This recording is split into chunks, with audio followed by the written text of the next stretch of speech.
All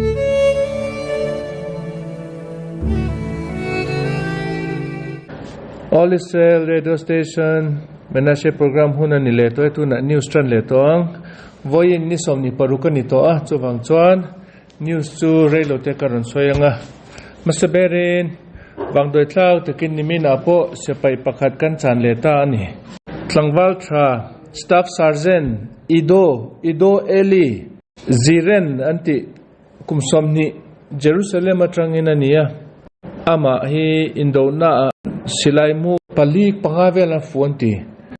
chon adam chok zo tolova englo ta ni nimina al minlo boral santani tharau chu pathian bula om toro se chatona in chol do na ram turin pathian in atlarau lo silfai sela bula lo chol turin lo larut nge toro se chon nimina khanyunis tite zeitun tite venga anin do na sa gaza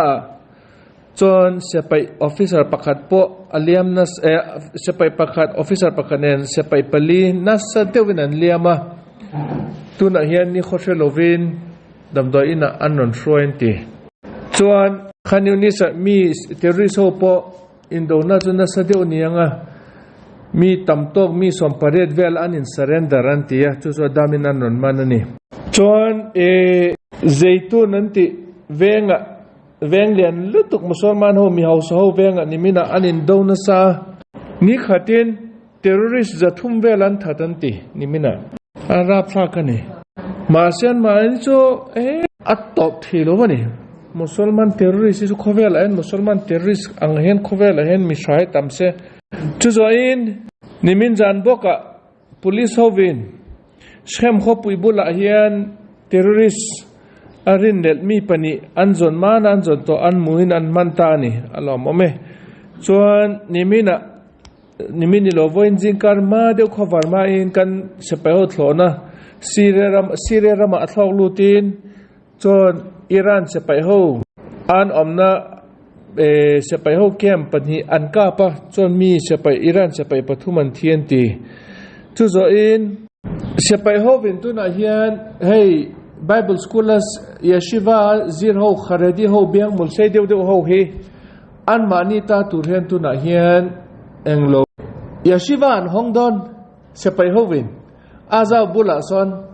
aza ramri bula son acha zo tu na hian hetia kharedi student ho ral do hian tam to amo an mani hi ral do lo la ya hian an chol line en tora ya an zir du zela ni chu an mani ta tunan tora bible jirkha aro puiberania aral do la ya choncho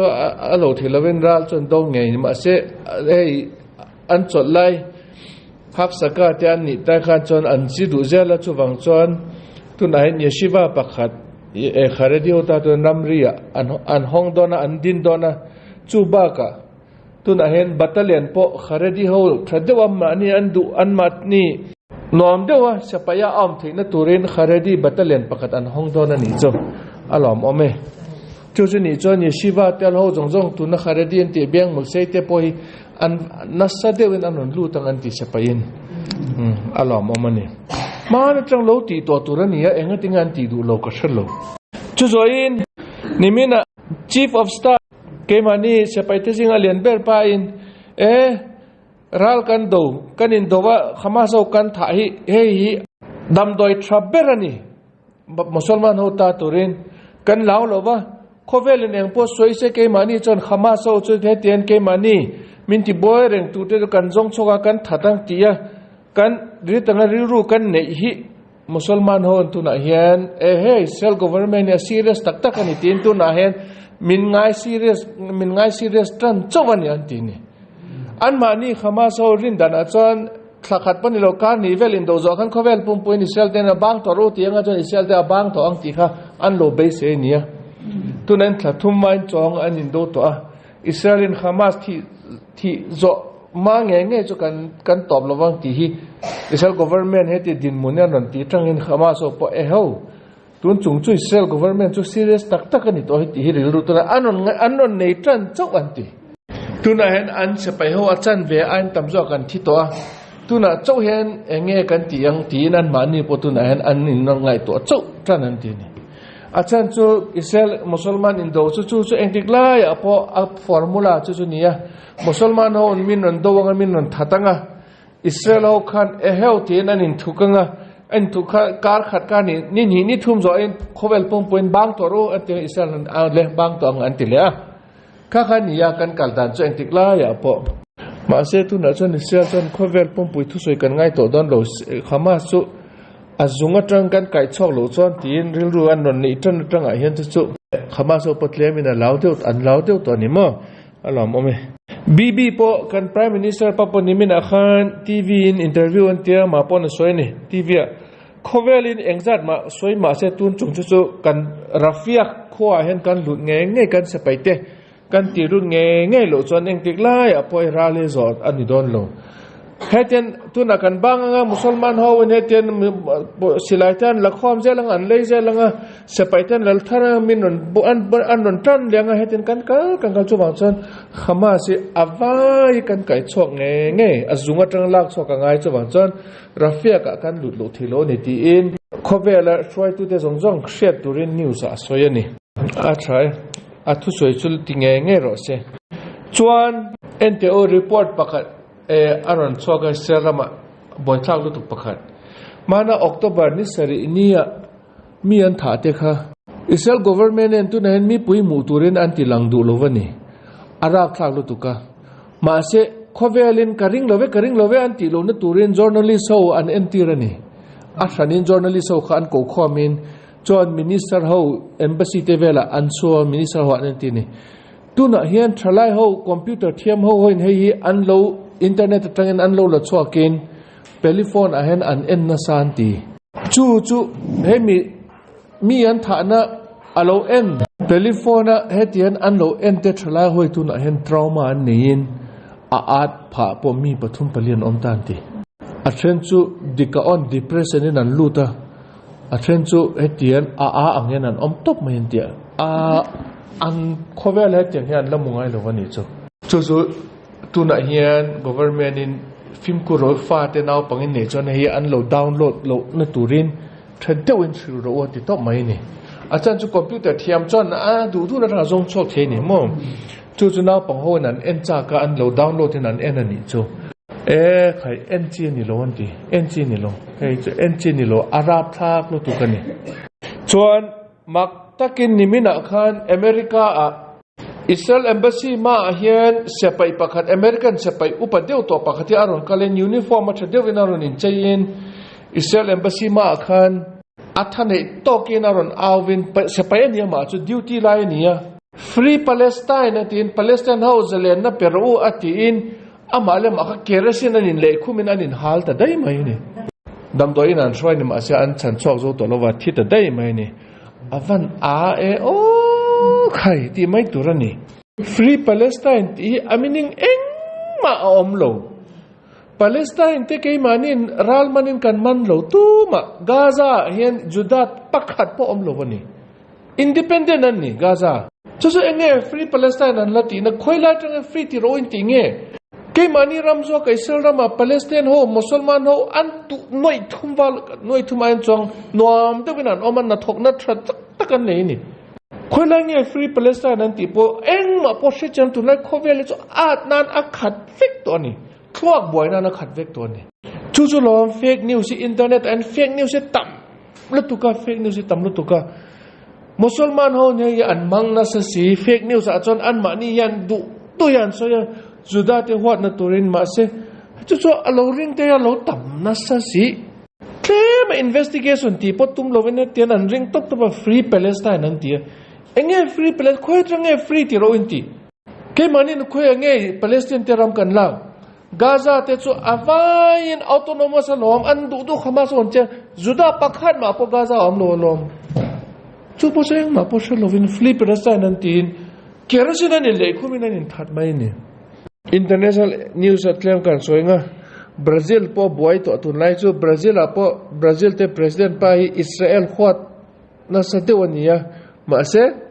ama Brazil president pa Bolsonaro Jair Bolsonaro ti khachu Israel ngai na lu tukania chu baka aman election an ne lo kha adik lo takin ne lo wania อเมริการามาโดนัลด์ทรัมป์อันติตลากอังคันบราซิลอปอันติตลานี่อาจารย์สุอิสราเอลไงนั่นนี่บางคันอันดูโลวะอันไปเนี่ยอาจจะอามาปตุนแค่นั้นอันละถิ่นริมนัสซาตุนอันอามาเฮียอามาปสปอร์ตอังะลุตุกันนี่บราซิลอาจารย์ประธานาธิบดีสจค่ะตุนอันนั้นมานี่เฮียนนัสซาเดวินมีปุยเตจิงอ่ะเฮ้ย demonstration นั้นตีนตุนประธานาธิบดีป้าฮิไปนัดตุเรียนอันที่นัสซาตุนไลบราซิลอันบอยนัสซาอันตีนี่อัดดีกันนี่โดนัลด์ทรัมป์พวกเขาอัดลิงนัสซาลุตุกันนี่อัดลิงเจียเจียจู่อังไงน่าอมโลตเป็นลิงกันนี่มาเสอันมานี่อินเดโมแครตโฮวินโหวตข้าอันดูน่าจะไชน่าจังอินมิลลิออนเองสังเกตอันเลยอันนนทนจู่อารูกินบอระเบกินอันนนดาลูตันนี่อาวอดเปตูปอมโลอามิงเตปทานโมลมิงเดโมแครตโฮอันมัวทรัดเดินันมุเชียงทานโมลมีอันกาลินทานโมลอามิงอินเจกเตให้เทนอันจุโคปีเองก็ตั้งเงี้ยที่ละอามามิงอันโหวตันเปเจลนี่อินเดียเรามาคอร์รัปชันจุกเอกโมเลอเมริกาคอร์รัปชันเดโมแครตโฮคอร์รัปชันจุดน่าสัตย์เดียวนี่อันกัลตักทลากปอนโลลามินวิดีโอปอนละยูทูบปะปมุเทนี่เดโมแครตโฮออฟฟิเซอร์โฮวินเฮตียนอันมานี่ปาร์ตี้ออฟฟิเซอร์โฮวินเฮตียนท่านโมลันก็ละมีอักษรอโมกะอันมิงขันเจกลุดเวกอันมานี่มิงขันโหวตขันด่าลุดเจลนี่ไงน้อมโลวันนี้วันนี้รีพอร์ตโลออกมาอุกราอิน government นินเกมานี่ government official report อาจารย์กันจะไปเตตุนาเฮียนสิงขัดเละสิงทุ่มเละสังขัดอาทิตย์อันตีจนนี่มาเสรัสเซียนเขาจะไปเขาวิตุนาเฮียนน้อยขัดเละสิงเรียดอันตามันที่ตอนตีรัสเซียพอยน์อันจอดรัสเซียพอยน์เกมานี่จะไปจูตุนาจนอัตเลมเบรนสิงเรียดเวลจูกันสันตาอันตีนี่มาเสอุกราอินสิงเรียดจูไอ้ยังมานี่เราน้อยขัดเลยที่เกมานี่รำเงยเงยอ่ะปุตุนันอันลวงกันลากลูดกันด่าจัดจนน้อยขัดไอ้ตับซอกอมตัวที่อันมานี่อันลวงจันลากเลยแต่ชวนเชียร์เนี่ยทีนี่อันนัสซานี่อันมานี่รัลไปมีที่นัสเอ็มตัวนี้ชวนแอฟริกานี่มีนะคริสเตียนเฮาอินคอมไลตะเกียนอันมานี่เชิร์ชมุสลิมเฮาเทอร์ริสต์วันนั้นลูตินคริสอินคอมเฮาส่งจวนไก่ชอบกันกับตบมาอ่ะมีสอมปังงานกับลูมามีสอมทุ่มเวลซูเลียมนัสซาที่เลนินการเอามานี่เขาเวลินเองมาตั้งไงโลมาตั้งไงโลนิวส์อัปเตอร์เรอุเตนันนนจากอาจารย์จุดาหัวเตลโลวังเฮียนจุดาหัวที่นิเสียจะขายเขาเวลปุ่มปีปอกเกตัวอังตุนัดจนญี่ปุ่นน่ะนี่มีน่ะเองยอมเสียเชื่อเราเองอุปปักขติ